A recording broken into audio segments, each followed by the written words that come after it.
we are seeing record growth everywhere in the mystery school. Japan, we've had it's just ridiculous numbers, and Toronto and everywhere. And of course, it is needed, and people can feel that. Now, obviously, the Linus has an agenda, and this is the agenda of saving people from slavery, to bring people into freedom of the spirit and the spiritual world. So this is what we're seeing people flowing to. And of course, we have a system that kind of creates a flower garden instead of a dump. You know, people come to what they like. So, you know, this is all linking together now. So, and we're gonna see more growth as times on earth get harder. I think a component of this is we present people hope to get out of the way the situation is in the world today. I think when people look at life and we look at this massive accumulation of just knowledge that we have, like online, for example, a lot of people look at that knowledge and they don't see a way out. They go, well, we have all this, we have more knowledge than we've ever had in the history of the world, and yet still trapped in the box. And so much of what's missing is the component of spirit, of who you really are, and the hope and the opportunity that comes from that to actually break outside of all that negative garbage. Yeah. And I think we stand in that understanding that there is a way to get around this, and it won't involve necessarily only traditional methodologies. There is these other components that have to be brought in, and when you put it all together, you basically create a miracle. We are school that combine all cultures. We are not in particular style of teaching of the West or East. People are ready to receive what's really going on, how we were bound to this physical density. This guy said slavery. So it is, people are needing this, and people are coming to feel freedom and hope. To expand on what Goodney said, when we talk about slavery, you know, people sometimes get the conception that slavery is like, you know, old school traditional slavery, like a person owns another person, you're maybe in chains, and you know, you're locked up in a barn or something, or whatever it is. You think of those terms, but the slavery today is so obvious and subtle all at the same time.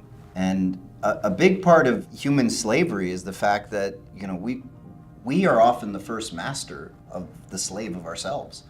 And part of us being slaves is, well, who's the first person that put me into the chains?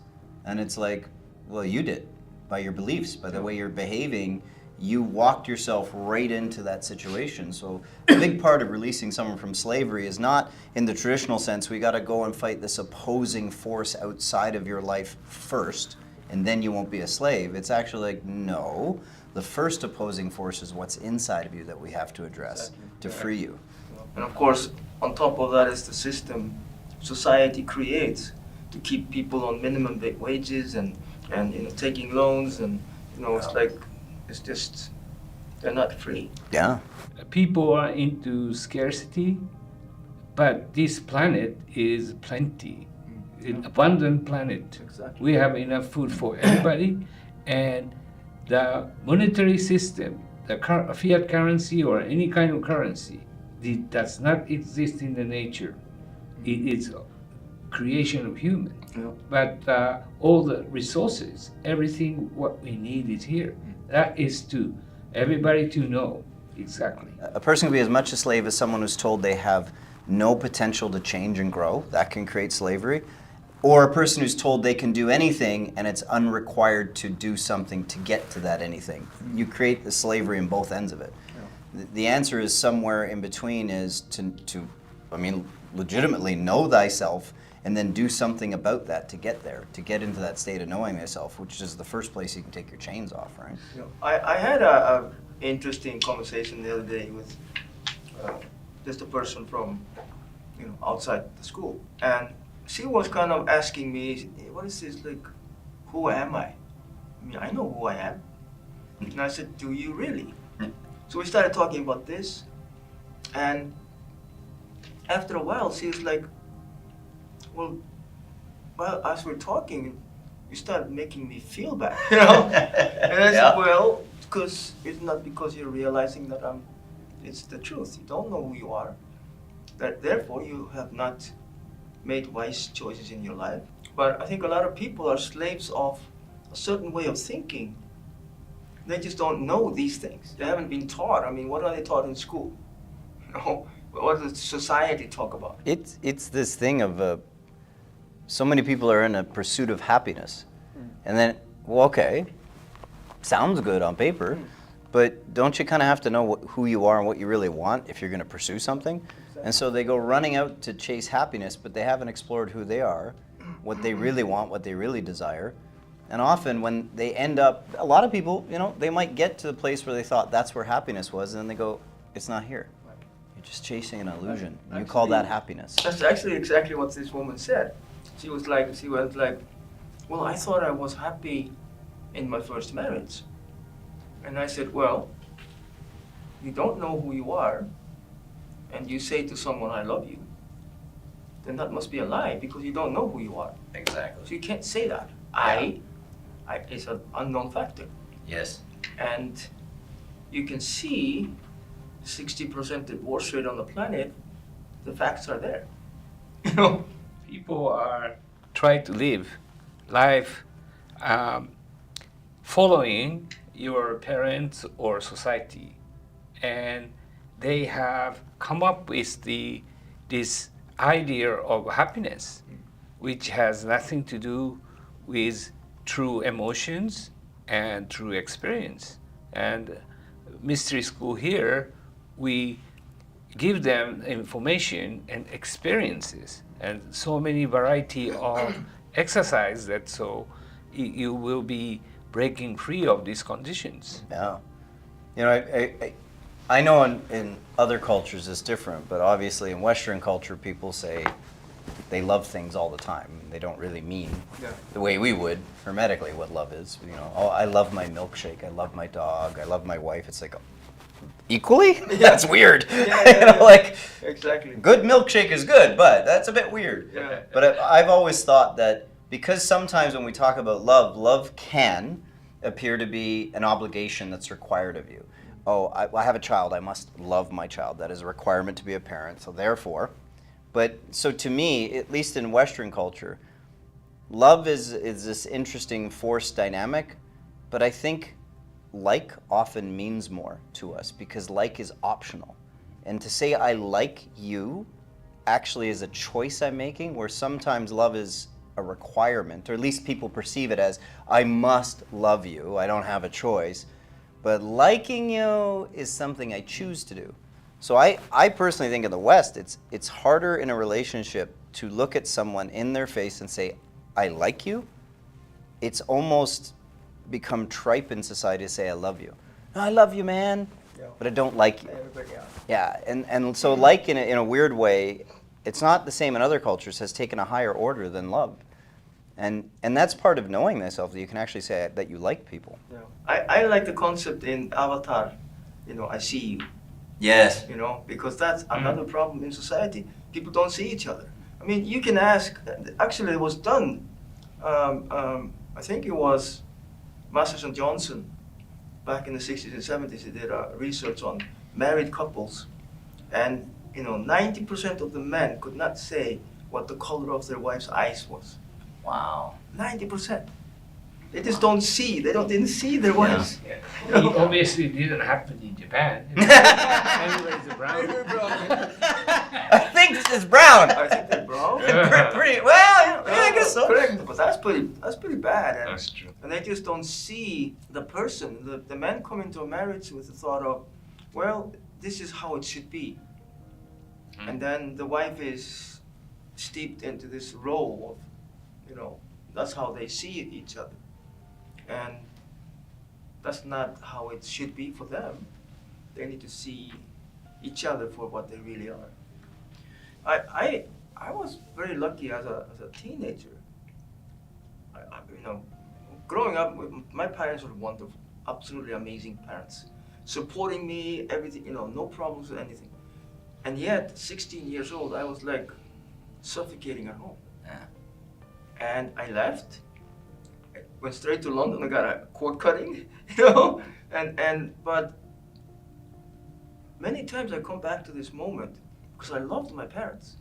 There was no problems between us. I still had to leave. And later I was kind of like analyzing this, going, okay, the chemistry is good. And this is the same with relationship, chemistry good, but more is needed. And for me, like 16 years old, I just didn't know who I was. I couldn't build a true relationship with them based on this fake personality. But isn't that honestly the most normal thing in the world? What 16-year-old should say they know themselves? Right. Wait, how could you be at 16 and say, "Oh, I know exactly who I am"? Right. Really? Yeah. It's like when someone, like in the West, you typically go to school, if you're going to university or college, it's 18.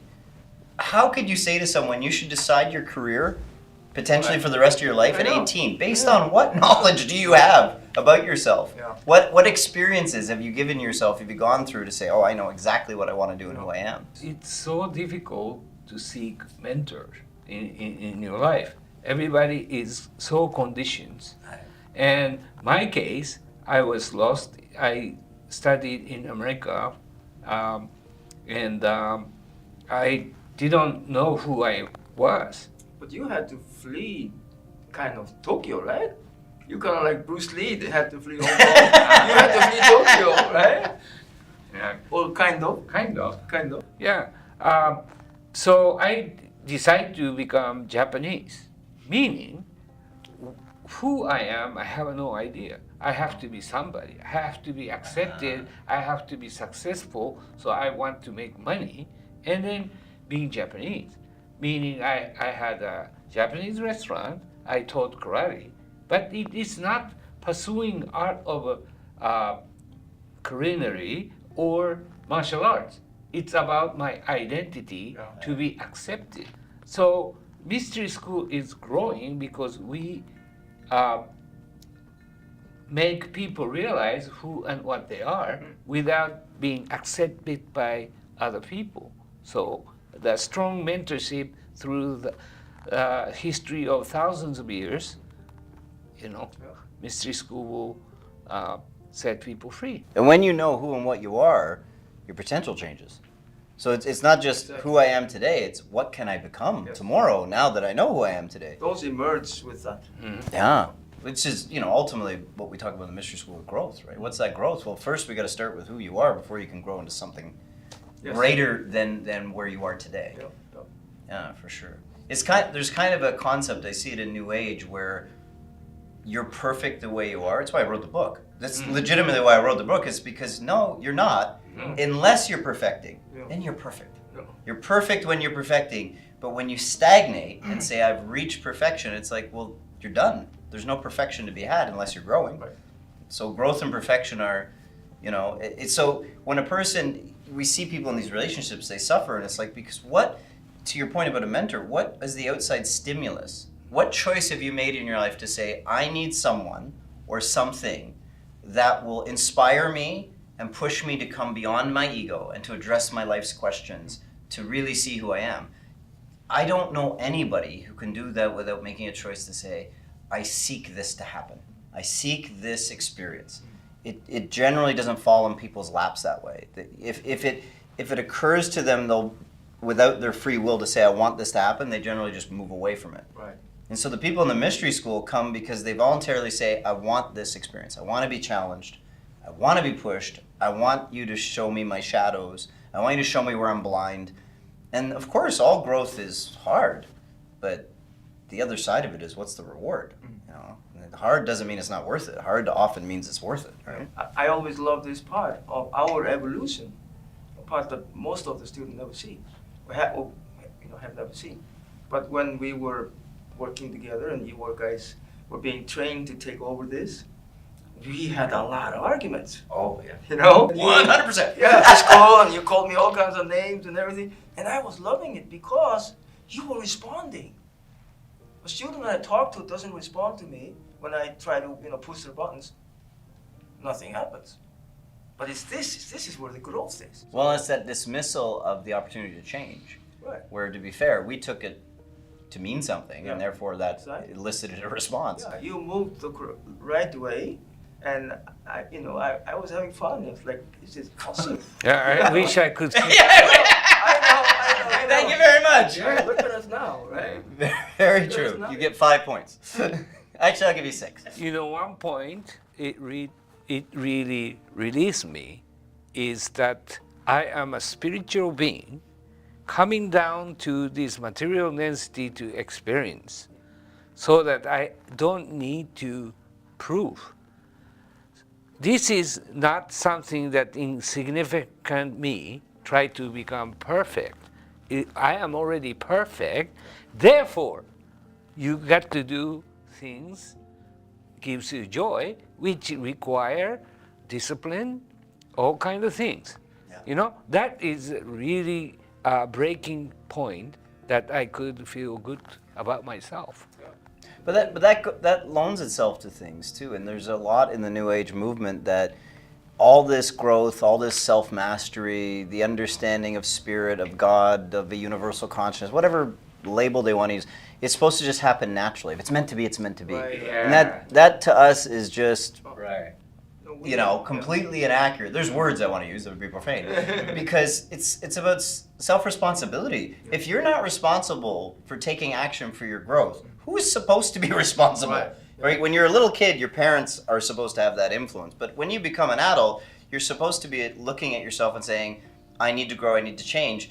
But to do that, you have to be responsible enough to say, I'm going to have to confront things. And today, people are being taught to run away from confrontation, to just point a finger and say, if you challenge me, you're bad. And it's like the only way to, I was saying in a video recently that when people act like that, all they're looking for is affirmation. And growth often comes from being told, no, you might be wrong. And let's look at why you're wrong. You can't do that. You're breaking me down. It's like, yes. So you can build yourself up the right way. So that you have ultimately inner peace, so that you have contentment and understanding, that you can discern the light and the dark through that state of peace, as opposed to constant chaos in thought and mind and heart, right?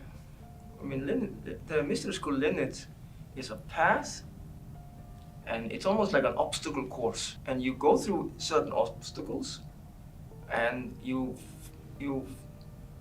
frequency should meet the energy that you're coming into. And often there's conflict. We see that in the Healers Academy.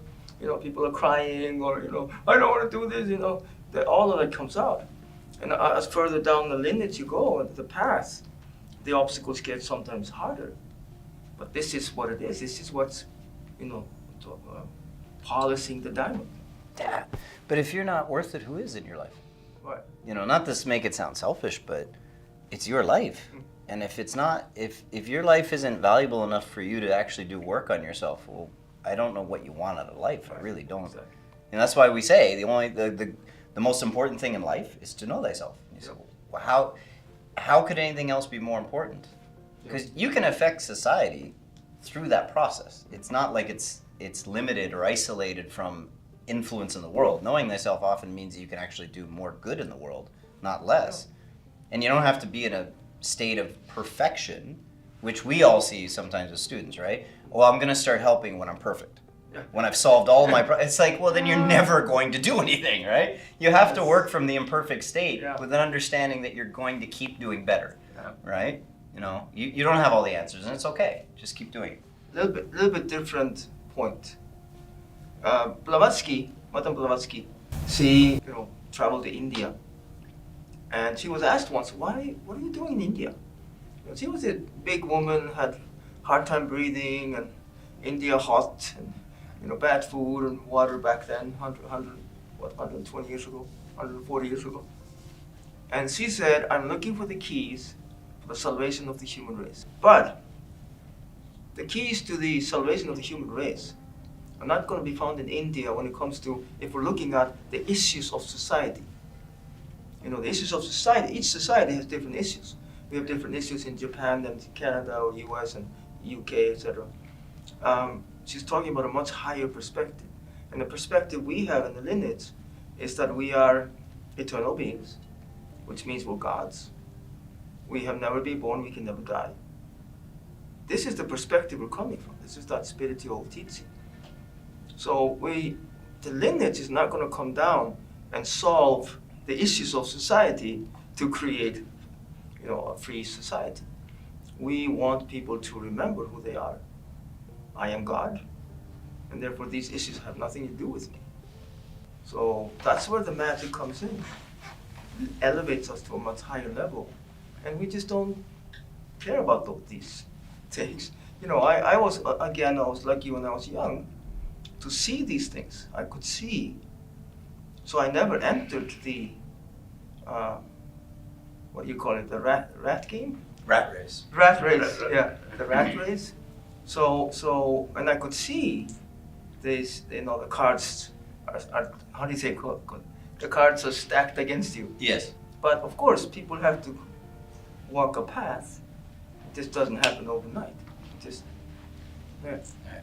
So there is a high spiritual realm and this physical human created society. Yes, there is a difference. But either way, if you're a highly evolved spiritual person or you just work in a human society,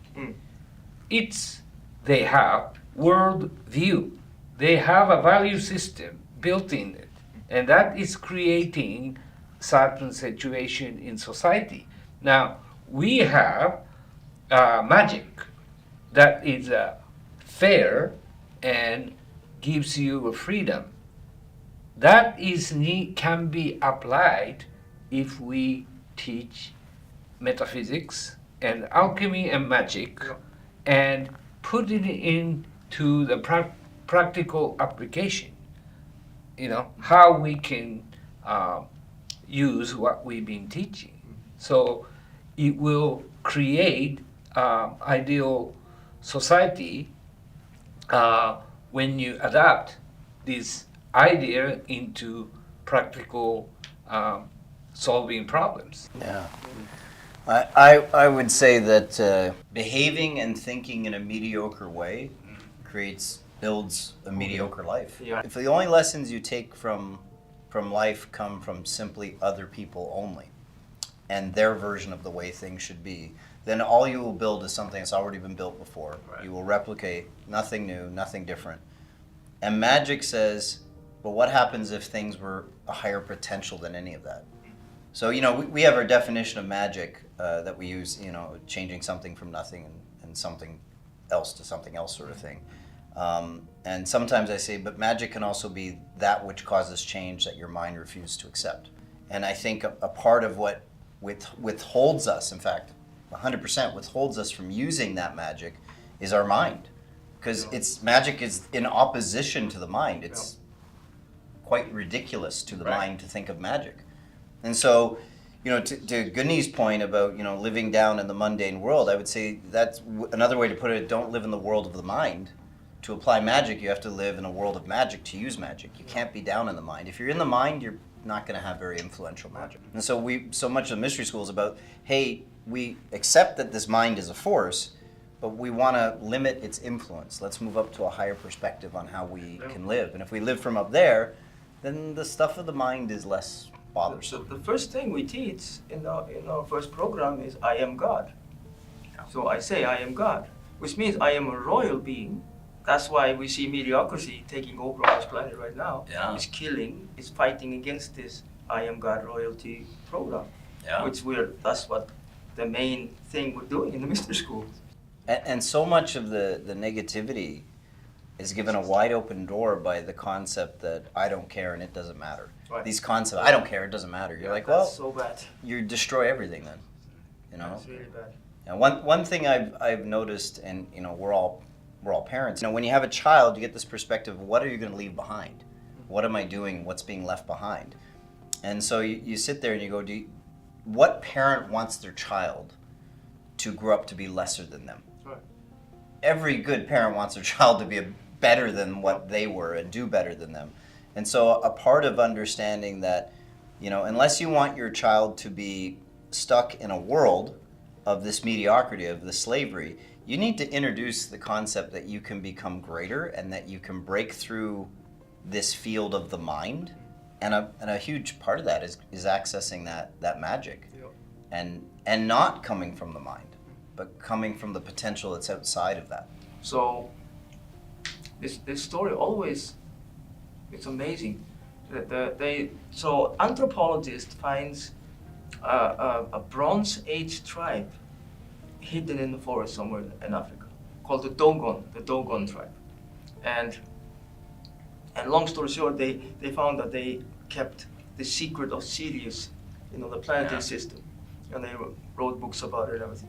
Anyway, in the tales from the anthropologist, the Dogon asked them, there's a group of them, he said, where did you come from?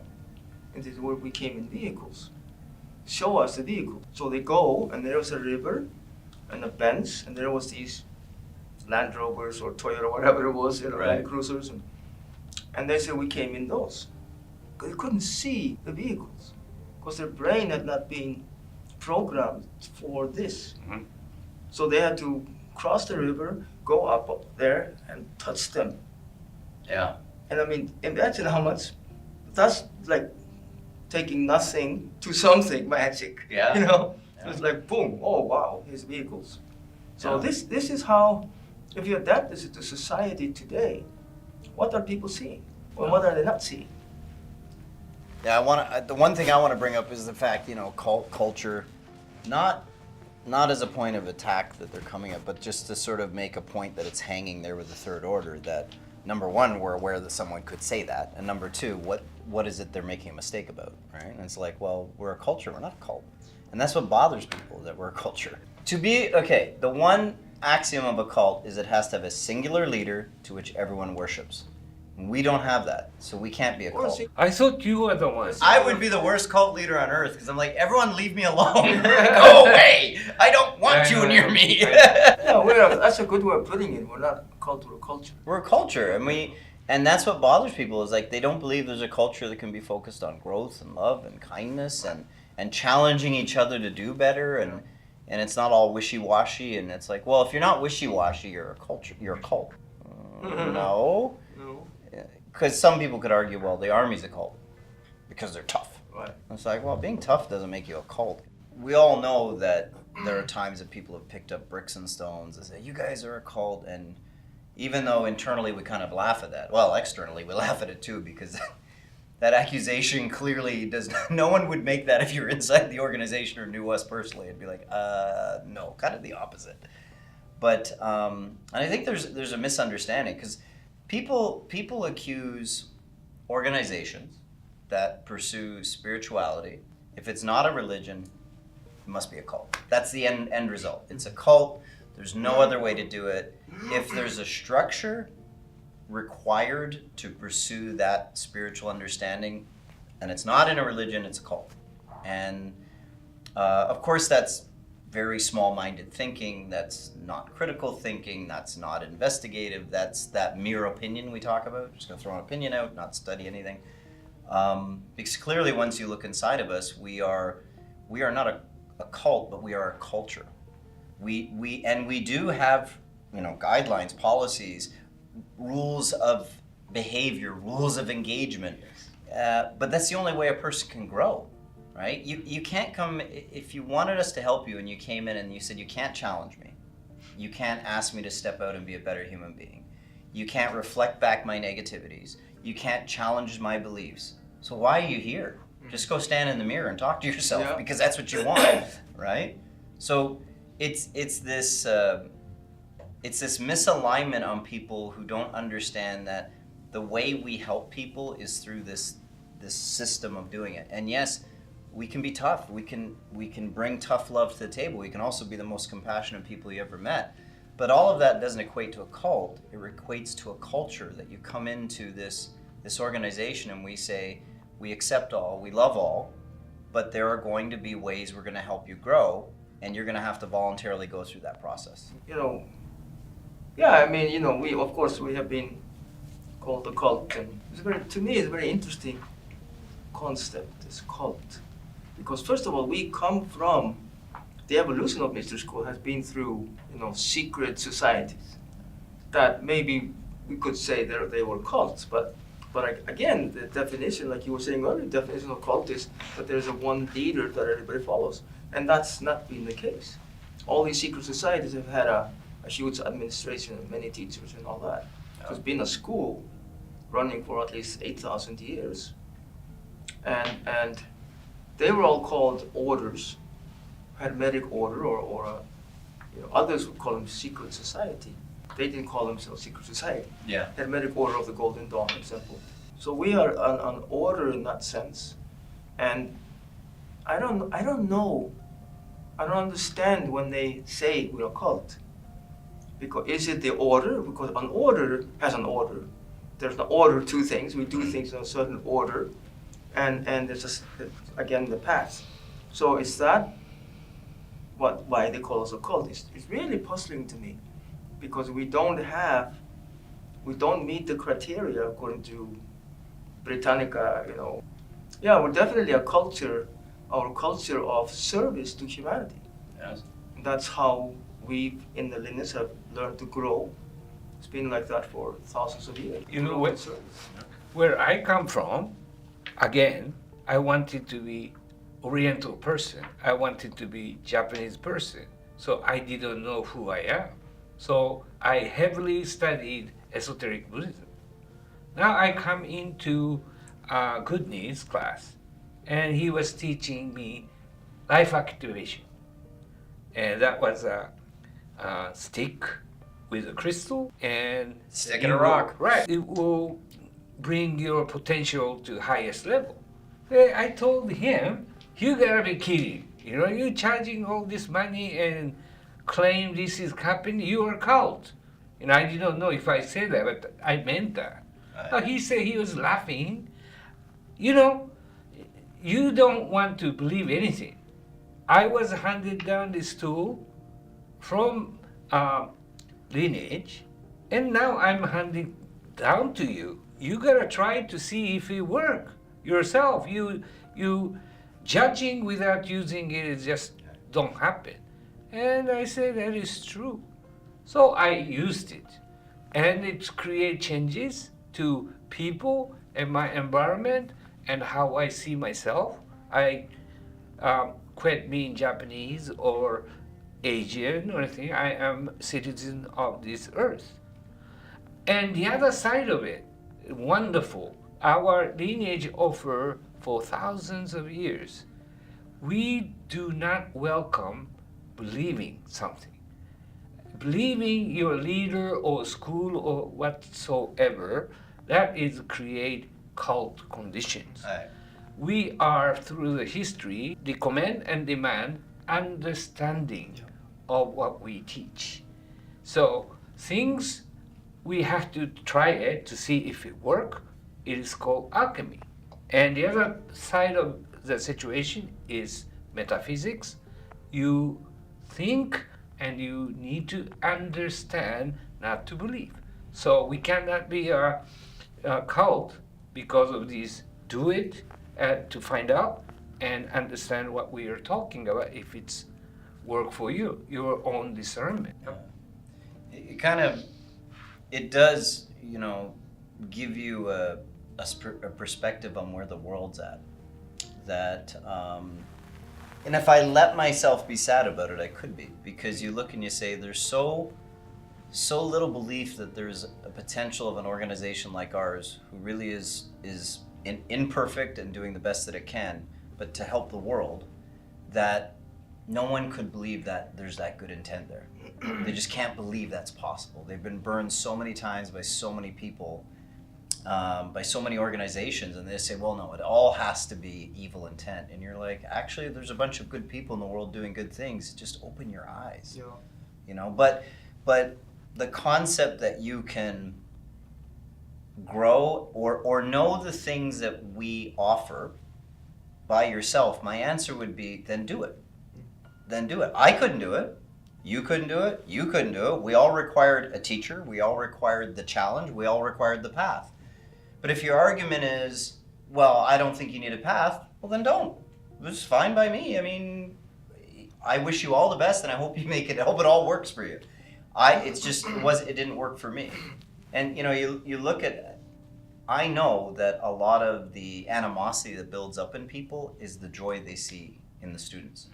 It's like, how dare you be happy? Right? Or don't you realize you shouldn't be happy? And it's like, but they're joyful and happy. The concept is that they must all be tricked. You're like, how do you trick people into being in a joyful state? And if you can do that, you should keep doing it because you're making the world better. I know, and there's the proof of another magic that we flow, and that's the difference between happiness and joy. Happiness, I am happy, I'm going to Disneyland or something, it's temporary. Joy is an eternal state. Yes. And with service to humanity and the rewards we get from that, the spiritual reward, we feel joy all the time. And people just don't like that, you know? Well, they also get, I see a lot of, again, it's kind of the new age thinking that if you're enlightened, you're this concept of a Jesus and a Buddha combined. Nothing bothers you. You just walk through life like, everything's perfect. It's like, in a state of enlightenment, you can still experience negative emotions. They just don't have the emanation the same way. They don't have the permanence. And your desire to correct them or adjust them, to take what you need from them, move on, is much higher in a state of enlightenment than it is without it. Right. Where so many people experience a negative emotion and then use another negative emotion to anchor that, so that they stay in that state of that cycle of negativity where, we can experience a negative emotion and go, okay, well, what do I need from this? What don't I need? Okay, time to move on. Serves, doesn't serve. Yeah. And so you can be an enlightened and still have things happen, but yeah. it's just how you address them is so different. And how long they last, how they affect your emotions and mentality is just not the same. Yeah, there was a teacher in the school in England, older man. He said this in one of the classes, and I kind of didn't really listen, right? And he says, if you want to maintain a state of joy, you have to throw out the truth, the attachment. But later on, I had to ask him again about it, and again and again. And I started realizing, this is the key. So if we are holding on to something, this is the truth. Yeah. And I think that's where sometimes, to break off a little bit, but that's where sometimes people misunderstand you, G. Because sometimes when you're teaching stuff, they don't realize how many levels you're talking about it and what you're actually saying to them. And of course, for people in the outside world, they want to take what you're saying and contextualize it through the mind. And therefore, what you said is exactly the way it is. And it's like, not really. You're giving one-dimensional potentiality of a thing that maybe you need to understand or even challenge yourself with so that you could see the greater picture. Right. And they keep trying to take like your words and make it the picture. And it's like, he's talking about the color red. He's not talking about the painting. Right. The painting is your painting. He's just telling you, here's another version of red you could use. And there's that kind of misunderstanding that you're always exposing other potentials. And so what I would say to a student who can't grasp that, I say, just add what if to the front of whatever is said and take it from there and you'll do fine. What if this is the way it is? What if it worked that way? Exactly. What if this were true? What if that were true? And all of a sudden it's like, I can lower my guard. Yeah. It's like, we're not telling you what reality is in the way you think a scientist would be. This is reality. We're telling you, but what if your reality is this? What if for you, this is reality? Take away the absolute. There's no. Yeah, and just what ifs. Yeah. What if? And every moment is a new what if. Yeah. And all of a sudden you can grow. That sounds better. There is no absolute Right. into Yes. conditions. Which is absolutely true. Right. 100% of the time, absolutely no truth. Wait, what? But that's you're always saying it, Eto, that people take the teaching and adapt it to their formula. Yeah. And that's a big problem, of course. But then cognitive dissonance comes in. They start getting rid of the old system, new system comes in. So we see that. And we have wonderful system. We have many tools to alter this, like etheric reconstruction, healing technique, divination things, you know. These things are very effective too, because they just keep thinking and to interpret in their own means will stagnate, because they want to keep whatever they are hold on to. They almost like resistant to change. Yeah. But They do. right. They're scared of. Yeah. Our tool of the mystery school, life activation, and all kind of things, it really worked. Yeah. And that point that you're making, like, if you challenge one of their foundational blocks and they realize that that block maybe isn't what it was, it can recontextualize your entire life. And a lot of people are afraid of that. Yes. I have to look at everything I've just done in my life. Right. I might have been wrong. Yeah. And that, it's freeing, but then you have to ask yourself, Oh yeah. do you prefer the freedom or do you prefer the sort of fake security Right. of the lie you've told yourself that holds you together? Red or blue pill. Yeah, exactly. Obvious. And that's the hardest part of the challenge is people walking in and saying, and I see it all the time, I want to know more, and I want the world to be a better place, but I don't want to change. Right. I want my knowledge as I understand it Yeah. to remain intact, but everything around me to change. Please take care of that. It's like, it doesn't work that way. Doesn't work that way. Yeah, we need to start inside of you first. And you have to be, that's where we were talking earlier, but you have to have the will to want that. Yeah. The only permanent thing on this planet is Impermanent. Absolutely 100% of the truth most of the time. It's Exactly. But you see, that the thing is, back then, esotericism was a name for all of this: metaphysics, hermetics, alchemy, Kabbalah. It was just this, and that's not actually what esoterics is like in the mystery school. Is we teach, example, ritual master program, and you're learning tools and rituals, and the rituals are the esoteric part of this path. So is it putting things in practice? So The word esoteric is the opposite of exoteric. yeah, Exoteric is for regular people. Esoteric is for initiate only. It's higher teaching. It's kept secret for many years. Yeah, the definition of esoteric and exoteric is pair. in the most ancient, they taught that the esoteric was the answers you would get within, and the exoteric were the answers that society had. Ah. So that was the difference. Yeah. But that the esoteric study was always a part of a hermetic lineage. And I would say for hermetics, if we looked at it in simpler terms, what are the key wisdoms of life? What are the things that make life work and allow you to understand the universe and to move forward in an understanding of something? Hermetics is that which is contained in the mind of God that is uncorruptible by a Right. human state. Yeah. Right. So Pure. when something is so pure that it's hermetic, it doesn't matter if you agree with it or disagree with it. It doesn't matter what your opinion is. It doesn't matter if you prefer it another way. It is what it is, and it is solidified in its ability to be this thing. It is understanding God's mind without human pollution, basically. A simple way to look at it is it is always good, for God is always good. It is always correct. It is always of value and will help all people and excludes none. And you're like, well, it's pretty much hermetic at that point because it's always benefiting. And anything that can be taken and turned to harm is not a hermetic thing. Right. Because God cannot be used to harm anyone. A human has to corrupt something, and then it's not hermetic anymore. But when you start digging into these like all this mind, it's like it's so simple. And society today, in the world today, makes everything so complicated. I'm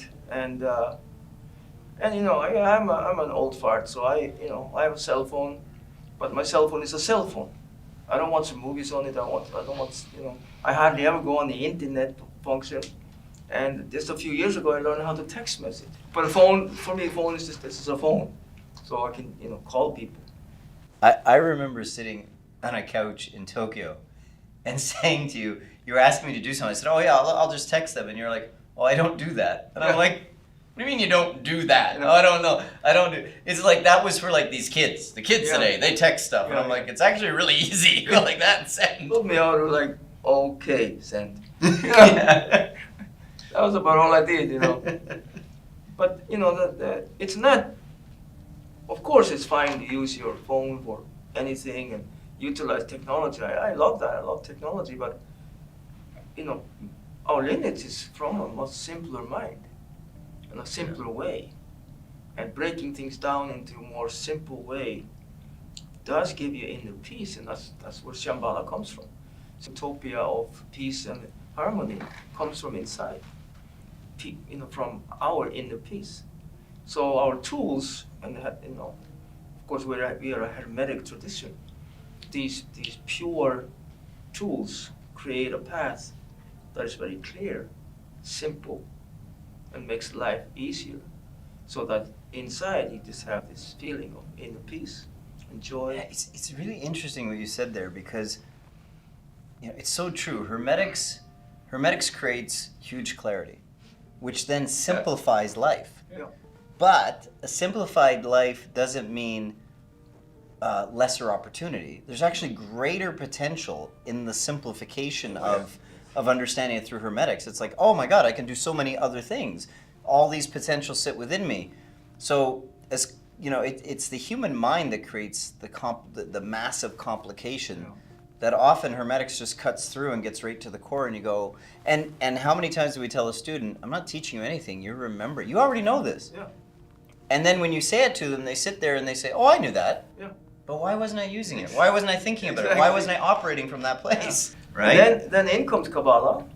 And in the Kabbalah are the specific tools aimed at eliminating your subconsciousness, simplifying your mind, categorizing everything into this system of 10 or 32, and boom. Yeah. Now you're living life. Now Yeah. your awareness is just you're perceiving things you couldn't dream of. You know, like esoterics, often people have an image of the Asian or Oriental practices, like toning and chanting, and right? These things are really valid technique. But if you pursue that on that path only without hermetic, you are in a very big trouble, because you start becoming religious. You know, Right. if you do toning, then it will change anything. It will not gonna change anything. You're having a problem, and then toning, you have one more problem to the situation. Actually. Yeah. So what's important is, yes, our potential is unlimited. There is a many different vibrations, you know, and esoteric teaching is bring down this density into our physical existence. If we have hermetic mind and do this esoteric teaching and technique, you will create magic. Even Shambhala, world peace. I mean, looking at the world situation, there is a conflict and war more than ever. Yeah. Humans are bad shape. So what simplified, correct thinking mind of God, which is good, never hurt or anybody. You know, this is a hermetic principle, because it doesn't change with what other people or human think. It is what it is. And then you do this esoteric technique to bring down this fast, clean energy, and combine with esoteric and the hermetic, we will create miracle. Yeah. Yep. And one of the hardest things to do is to have that understanding and yet continue to have enough influence in the physical world to improve the state. Because many people, for example, to get a lot of things that we would offer as a potential within yourself, you'd have to become a nun or a monk. Right. But then you can't influence the world in any way. You can't make things necessarily better for others around you, because your way of doing it is to step away from the world. Yeah. And what's so different for us, and what makes our job ultimately as the third order and also teachers harder, is that we have people, we say, continue to engage in life. Family matters, friendships matter, what you do as a living matters, but elevate those states of things to a higher potential. And that's not easy to do while also having to potentially confront what could be just mundane things, like I have to pay my mortgage, I got a car payment, and there was construction on the road, and this guy flipped me off, and all of these things that happen to people every day. You're like, can you be in this higher state and deal with this? And the answer is yes, kind of in a way, but you can't go this way up. You have to be here and influence down here. No. You have to be up here to make the influence down here so that you can see with clarity what needs to be elevated into a better condition. Or as I tell our students, everywhere you go, try and leave that place better than when you came. Right. You made it a better thing for people to be in or be involved with. The interesting, like you were saying, esotericism was seen for a long time as something from the Orient. Mm-hmm. And there was, Madame Blavatsky and Ledbetter and Annie Besant studying in India, coming back to England, realizing they already had those things. They had esotericism in England. But on the other side, Hermetic is a Western tradition. I don't think so. No. What is Well, hermetically sealed means Yeah. cannot be altered by anybody. Right. It exists neither or, both or whatever. No. Western or East and West concept is irrelevant. Yeah, exactly. It's universal teaching. Right. All of these tools, we're talking about a lineage, we're in a lineage 8,000, at least 8,000 years old. The shamanic path is further back, etc. And then we have all the way to the Sumerians teachings within the ritual master path. And so all of these all of these things are pre-religion.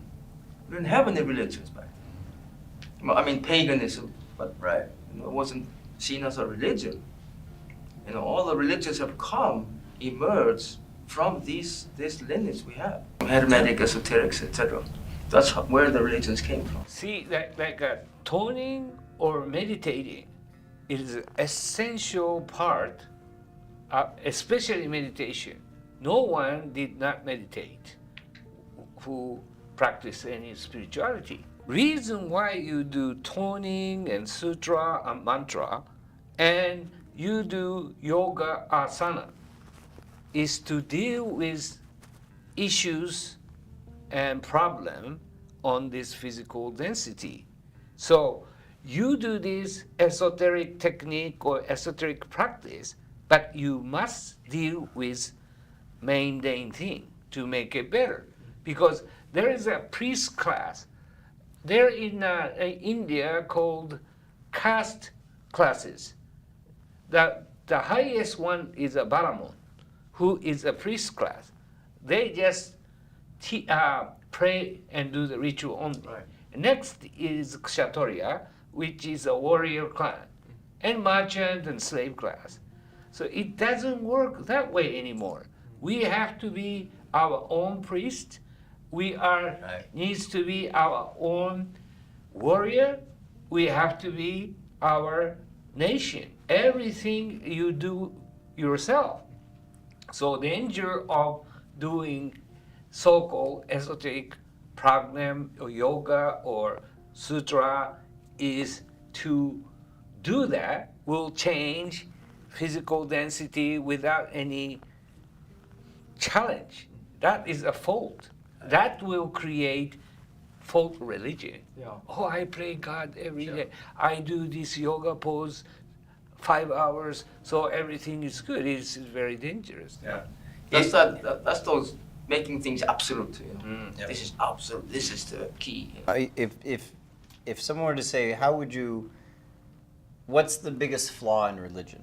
Because you're not talking about a religion, but in general religion, I would say that it's the fact that most religions require you to go to a place and to do something else to actually worship what you call God.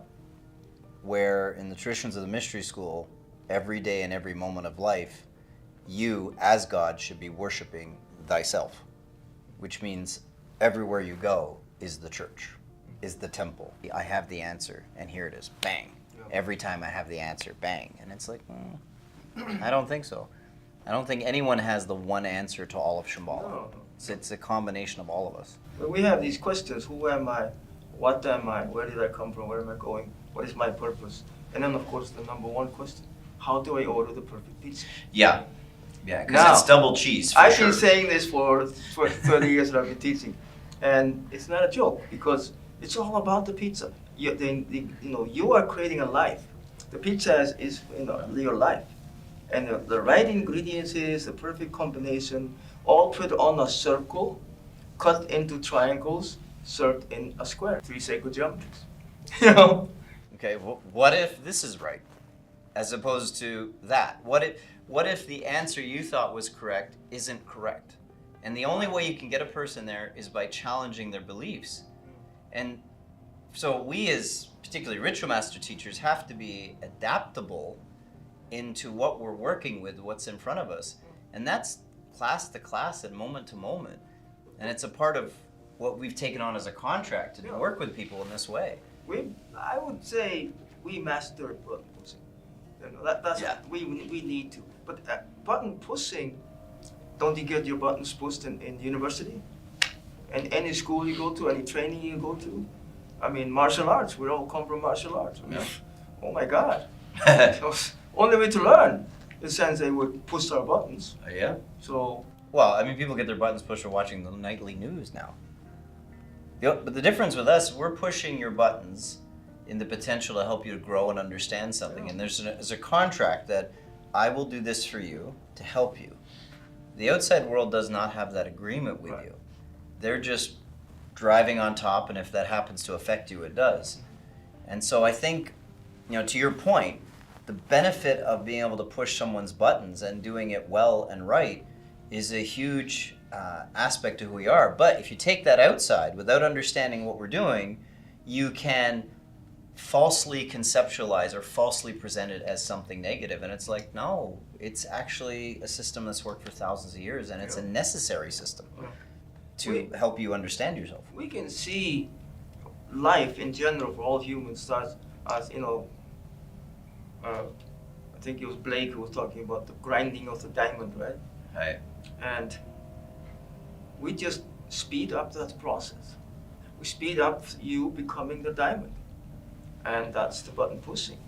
Yeah. Your choice. You came to us, so we're not pushing you to be there, but this is how this system works. You rely on what other people think of you.